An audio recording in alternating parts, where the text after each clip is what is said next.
stop. Hello everyone, welcome to the my notes coaching classes online.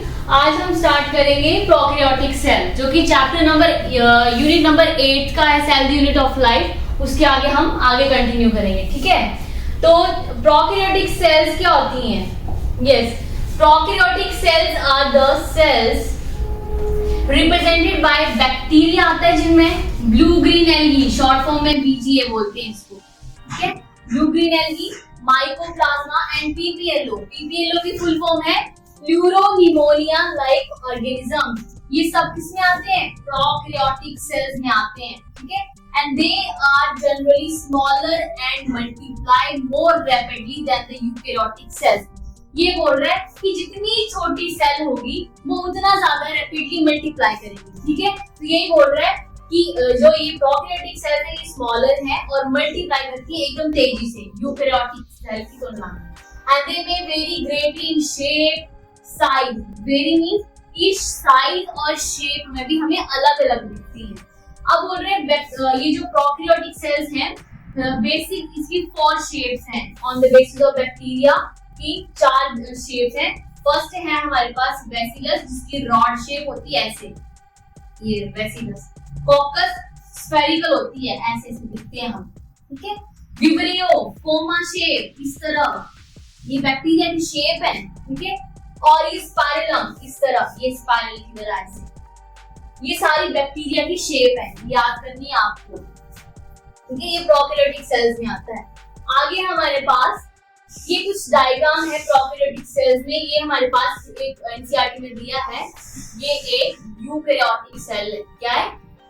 Eukaryotic cell. इसका जो diameter है वो 10 to 20 micrometer है, NCERT में गिवन है। और ये हमारे पास जो है वो एक बैक्टीरियल सेल है। क्या है? ये बैक्टीरियल सेल है जिसका डायमीटर 1 to 2 माइक्रोमीटर है। ये हमारे पास पीपीएलओ है, that is pleuropneumonia like organism. ये हमारे पास ये इसका डायमीटर 0.1 माइक्रोमीटर है। और ये जो स्मॉल दिख रही है आपको, दीज आर वायरसेस। इसका जो डायमीटर है देखो कितना पॉइंट में भी है, 0.02 2.2 माइक्रोमीटर है इसका, ठीक है। तो इसकी एक्सप्लेनेशन देखेंगे। अब बोल रहा है कि the fluid matrix filling the cell is cytoplasm. और मैंने साइटोप्लाज्म बताया था, वो eukaryotic as well as prokaryotic दोनों में पाया जाता है ना। And there is no well. अब ये बात किसकी हो रही है? ये सारी प्रोकैरियोटिक सेल्स की बात हो रही है, ठीक है। हाँ, so there is no well defined nucleus। Prokaryotic cell में न्यूक्लियस नहीं होता। और जेनेटिक मटेरियल वो कैसे होता है? नेक, यानी कि वो जो न्यूक्लियस है उसके ऊपर न्यूक्लियर मेम्ब्रेन जो है, उसमें न्यूक्लियस तो नहीं है, और ना उसके ऊपर प्रोकैरियोटिक सेल में न्यूक्लियर मेम्ब्रेन भी कैसी होगी? नहीं, उसके ऊपर कोटिंग नहीं होगी। और साथ में मान लीजिए मेरे पास बैक्टीरिया का स्ट्रक्चर है, ठीक है। तो यहाँ पर एक जीनोमिक डीएनए है, तो उसकी कोई न्यूक्लियर मेम्ब्रेन नहीं है। तो ये बोल रहा है कि in addition to genomic DNA के अलावा इसमें हमें कुछ स्मॉल सिंगल सर्कुलर डीएनए देखने मिलता है। वो कैसा होता है? स्मॉल और सर्कुलर की तरह होता है, यहाँ जैसे दिखता है। ये अलग, मतलब ये जीनोमिक डीएनए इसके अलावा यहाँ प्रेजेंट होगा। उसका नाम क्या है? प्लाज्मिड। 1 नंबर की डेफिनेशन आती है। तो जीनोमिक डीएनए के अलावा जो हमें स्मॉल सर्कुलर डीएनए दिख रहा है, that is known as plasmid बोलेंगे इसको। और जो प्लाज्मिड है वो क्या बता रहा है? फिनोटाइपिक कैरेक्टर बताता है बैक्टीरिया में कि वो रेजिस्टेंस है कि नहीं है। 12th में पढ़ेंगे हम एंटीबायोटिक रेजिस्टेंस, वो बायोटेक में चैप्टर है, उसमें दिया ये सारा डिटेल, ठीक है। यस, फिर बोल रहा है कि no organelle like the one in eukaryotes are found in prokaryotes. मैंने कल बताया था राइबोसोम वो ऑर्गेनेली है जो eukaryote as well as prokaryote दोनों में प्रेजेंट होती है, ठीक है। और प्रोकैरियोट्स हैव समथिंग यूनिक। क्या यूनिक है? In the form of inclusions, specialized differentiated form of cell. अब देखो, ये बैक्टीरिया का स्ट्रक्चर है, ठीक है। अब इसी की सेल से एक इन्वेजिनेशन शो होगी, ठीक है। सेल बैक्टीरिया की जो सेल मेम्ब्रेन है उसी से इन्वेजिनेशन होगी, और उससे क्या बनेगा हमारे पास? मीजोसोम। यानी कि सेल मेम्ब्रेन की इन्वेजिनेशन से हमारे पास मीजोसोम बनता है। और ये किसकी कैरेक्टरिस्टिक्स है? प्रोकैरियोट्स। इसकी ये लिखा है प्रोकैरियोट्स की। और ये कहां से देखो लिखा है? Essentially infolding of cell membrane, जो मैंने बोला कि इसकी कैरेक्टरिस्टिक्स है। तो ये सेल मेम्ब्रेन जो इनफोल्ड हो रही है ना, ये इससे बना हुआ है क्या, मीजोजोम। तो ये प्रोकैरियोट्स यानी कि बैक्टीरिया में प्रेजेंट होता है। नेक्स्ट है हमारे पास सेल एनवेल्प और उसकी मॉडिफिकेशन। एनवेल्प मींस अब जो कोटिंग है उसके ऊपर, ठीक है। देखो प्रोकैरियोटिक सेल्स बैक्टीरियल सेल आती है जिसमें have a chemically complex cell envelope, मतलब कि कॉम्प्लेक्स है, जटिल उसका जो एनवेल्प है वो कॉम्प्लेक्स है।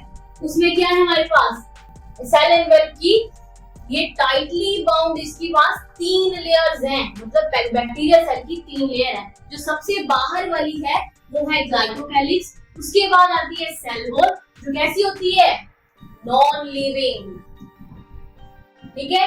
उसके बाद आती है प्लाज्मा मेम्ब्रेन यानी कि सबसे इनरमोस्ट मेम्ब्रेन है इसकी, बैक्टीरियल सेल की बात कर रहे हैं। नेक्स्ट बोल रहा है although each layer of the cell envelope perform distinct function. Distinct मतलब कि ये जो तीनों लेयर है बैक्टीरिया के अंदर ये अपना अलग अलग फंक्शन बनाते हैं। कैसे, and they all together as a single protective unit, और सभी एक सिंगल प्रोटेक्टिव यूनिट का काम करती हैं। अब on the basis of this bacteria को 2 ग्रुप में क्लासिफाई किया है, सेल एनवेल्प के उसको 2 ग्रुप में डिवाइड किया है। इसके रिस्पोंड में स्क्रीनिंग, अब क्रिश्चियन ग्राम एक साइंटिस्ट हैं, उन्होंने ये gram positive gram negative bacteria का मेथड दिया है। क्या दिया है, उन्होंने बोला कि जिस बैक्टीरिया में जो स्ट्रेन जो है वो रिटेन रहेगी उसको हम क्या बोलेंगे, ग्राम पॉजिटिव, और जिसमें वो रिटेन नहीं रखेगी, स्ट्रेन नहीं रहेगी, नहीं दिखेगा हमें, वो कैसी होगी, ग्राम नेगेटिव बैक्टीरिया में आएगा, ठीक है। अब मैं इसको इधर कर लेती हूँ, यस।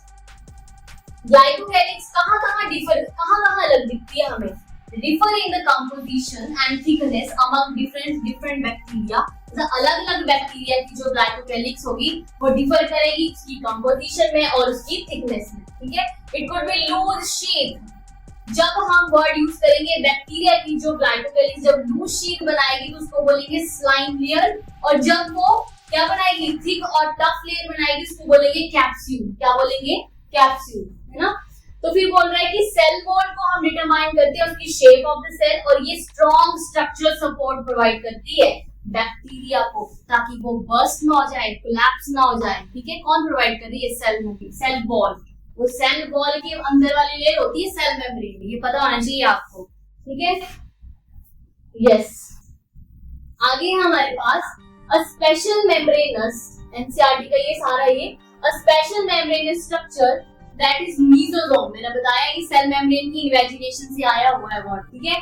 वो कैसे, देखो यहाँ लिखा है एक्सटेंशन बोल सकते हो या इनफोल्डिंग ऑफ प्लाज्मा मेम्ब्रेन, यहाँ सेल मेम्ब्रेन भी बोल सकते हैं, ठीक है। These are the extensions in the form of vesicle। अब देखो कैसे होते हैं वेसिकल, ये इस तरह हो सकते हैं हमारे पास मीजोसोम, ये लैमेली की तरह हो सकते हैं हमारे पास, ट्यूब्यूल्स की तरह हो सकते हैं, ये सब इसकी शेप बता रहा है। तो मीजोसोम हमें बैक्टीरिया में वेसिकल्स की फॉर्म में दिखते हैं, ट्यूब्यूल्स की and lamellae.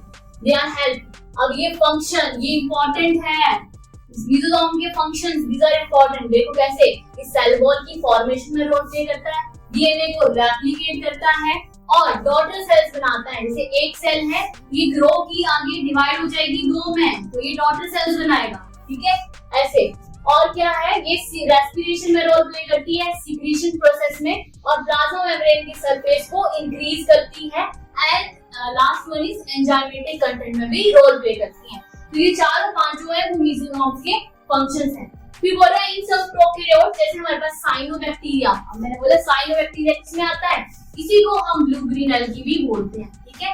These are other membranous extension into the plasma membrane जो कलर देते हैं। ये पिगमेंट्स क्या होते हैं, pigments are the substances that have ability to absorb wavelength at a specific point, इनको हम पिगमेंट्स बोलते हैं। इसकी डेफिनेशन बता दी मैंने, और कलर देते हैं, जैसे हमें लीफ ग्रीन क्यों दिखती है, क्योंकि इसमें क्लोरोफिल प्रेजेंट है, इस तरह, ठीक है। तो आज हम यहाँ तक ही करेंगे, नेक्स्ट में आगे कंटिन्यू करवाऊंगी। आगे बैक्टीरिया का हम देखेंगे, उसमें फ्लैजेल आता है, पिलाइज आते हैं, ये सब बैक्टीरिया के स्ट्रक्चर में आता है, ठीक है। तो अगर आपको मेरा लेक्चर सही लगा हो तो आप हमारे चैनल को लाइक, शेयर एंड सब्सक्राइब कर सकते हैं। Thank you, have a nice day.